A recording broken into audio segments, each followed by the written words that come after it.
திரைத்துறைக்கு நான் என்றைக்குமே எப்போவுமே நல்ல கதையும் காமெடி களங்கள் அது அமைகிற எல்லா படங்களும் நான் பண்ணுவேன். முக்கியமாக நம் மக்களோட பிரச்சனைகளை என் மூலயமா சொல்லணும்னு ஆசைப்படுறவங்க எந்த கதையாக இருந்தாலும் எடுத்துடுவாங்க. சத்தியமாக நான் பண்ணுறேன். தேங்க்யூ. எல்லாருக்கும் நன்றி தெரிவிச்சுக்கிறேன். நன்றி நன்றி. Thank you sir. நான் ஒரு டைரக்டர் இல்லாமல் ஒரு படத்தை கொண்டு வர்றதுக்கு எவ்வளோ கஷ்டப்பட்டாருன்னு தயாரிப்பாளர் எனக்கு தெரியும், கூட இருந்து பார்த்துருக்கேன். நான் அப்போ ஃபோன் பண்ணி விசாரிப்பேன், எவ்வளோ கஷ்டப்பட்டுருக்காரு இந்த படத்தை வெளிக்கொண்டு வர்றதுக்கு. இப்போ இல்லைமே எனக்கு இன்னொரு ஷூட்டிங் இருக்குது, 2 மணிக்கு அழைச்சிட்டு எல்லாம் அங்கே வெயிட் பண்ண வச்சுட்டு ஜஸ்ட் ஒரு ½ நான் மீட் பண்ணிவிட்டு வந்துடுறேன், இல்லைன்னா அது தப்பாகிடுது என் படம் அப்படின்னு சொல்லிட்டு வந்திருக்கேன். சார் முதல்ல உங்களுக்கு நன்றி சார்.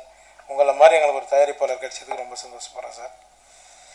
லவ்லின், அப்புறம் கேமராமேன் சார், தியாக சார், முகன் சார், எல்லாருக்குமே நான் நன்றி தெரிவிச்சுக்கிறேன்.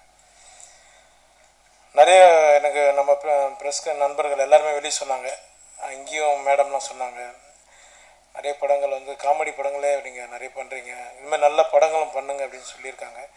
கண்டிப்பாக 300 படம் சொன்னீங்க, அது 300 மேலே போயிடுச்சுன்னு சொல்கிறாங்க. நம்ம டீம் தெரியல, அது அர்ஜுனன் 10 அந்த டீம் வந்து கண்டுபிடிச்சி அதை போட்டிருக்காங்க, டீச்சராக போட்டிருக்காங்க. அவங்களுக்கு நான் நன்றி தெரிவிச்சுக்கிறேன். இந்த திரைத்துறைக்கு நான் என்றைக்குமே எப்போவுமே நல்ல கதையும் காமெடி களங்கள் அது அமைகிற எல்லா படங்களும் நான் பண்ணுவேன். முக்கியமாக நம் மக்களோட பிரச்சனைகளை என் மூலயமா சொல்லணும்னு ஆசைப்படுறவங்க எந்த கதையாக இருந்தாலும் எடுத்துடுவாங்க. சத்தியமாக நான் பண்ணுறேன். தேங்க்யூ. எல்லாருக்கும் நன்றி தெரிவிச்சுக்கிறேன். நன்றி நன்றி.